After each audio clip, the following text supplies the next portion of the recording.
I didn't complete the London Half Marathon because I'm disciplined. I completed it because I stopped negotiating with myself. I followed a very simple set of instructions and I took emotion out of the action taking. And I want to help you today with setting a goal and actually being able to achieve it, because trust me, I never thought I was the type of person to be able to actually carry through with a goal. But that entire experience taught me how, and I really want to help you out with that today. And I'm going to give you the 2 things that you need to do that helps you with any goal that you set for yourself. Welcome back to Seasons with You, where we are living in alignment with the seasons. We are in winter at the moment. We're focusing on rest and manifestation. It doesn't mean that we just sleep through the whole winter. That's not really possible in 2025 when you're a working mum or you've got a job or a house and bills to pay, etc. But it is about trying to move with the seasons and set goals that feel good for the time of year that we're in. Now, before I give you these 2 things, there is a prerequisite that you absolutely have to do when setting any kind of goal, and it has to be specific. For example, if I wanted to just say, I want to get fitter,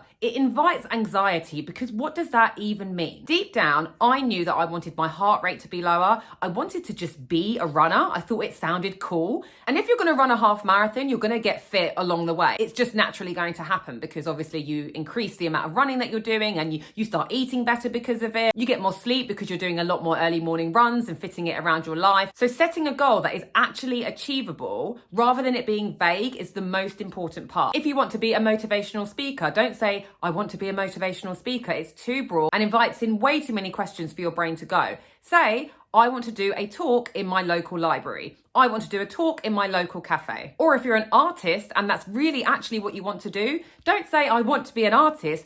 Draw some of your paintings and say, I want to display it in my local cafe. Approach your local cafe and ask if you can display some of your paintings in there. It's the start. I cannot stress to you how important it is to have an actionable goal where it's something that you can do, because then it makes the 2 points that I'm just about to give you now so much easier than if it's vague. So hopefully you've got a goal in mind, because you wouldn't still be watching this video if you didn't. Now, I want you to write this goal down in your book. I have my journal here and I actually have 2 goals that I've set for myself for this winter period and for the beginning of 2026. So I want you to just write it down. So the 2 things that you have to do to make sure that this goal actually comes into fruition: 1 is make a plan. 2 is to visualize. And that is it. I feel like when it comes to goal setting, a lot of people are talking about this 7-step plan that you need to do, and it's too much for your brain. We want simplicity. Make a plan, visualize.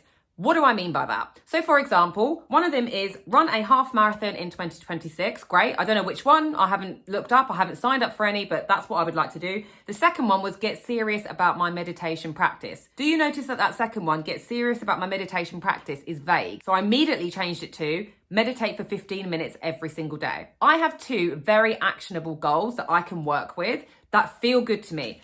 That's the other part. The goal has to feel exciting to you. It has to feel like something that you really actually want to do, because if you don't have that excitement with it, you'll never be able to stick with the momentum. You'll never be able to actually stick to doing the action plan that you're going to set for yourself. You've got to have a bit of excitement with it. Now, with the action plan, with my run a half a marathon, my action plan is create a training plan. Fine. Buy a head torch because I'm going to need to run in the dark. And the last one, sign up to a half marathon. See how easy those actionable steps are for me. My brain doesn't need to think about it because it's make a plan, find yourself a space on a half marathon, buy a head torch. All of those things I can literally do in probably about 10 minutes. Luckily for me, I've already run a half marathon, so I can look at my old plan. But what happens with that is that I now know, I run on Tuesdays, Thursdays and Sundays anyway, but now I'm going to need to up, and I'm going to need to do 5K on Tuesday, 8K on a Thursday, 10K on Sunday, build it up to 14K, 15K, 16, 17, all the way up to 21K. Once you've made a plan for your goal, it means that your brain knows exactly to focus on that goal. But the second magical part of goal setting is visualizing. And I want you to do this basically as much as you can, but the best time to do it is first thing in the morning and last thing at night. I actually prefer doing it last thing at night because it means it's the last thing I've been thinking about and I can go to sleep and my subconscious can kind of get to work.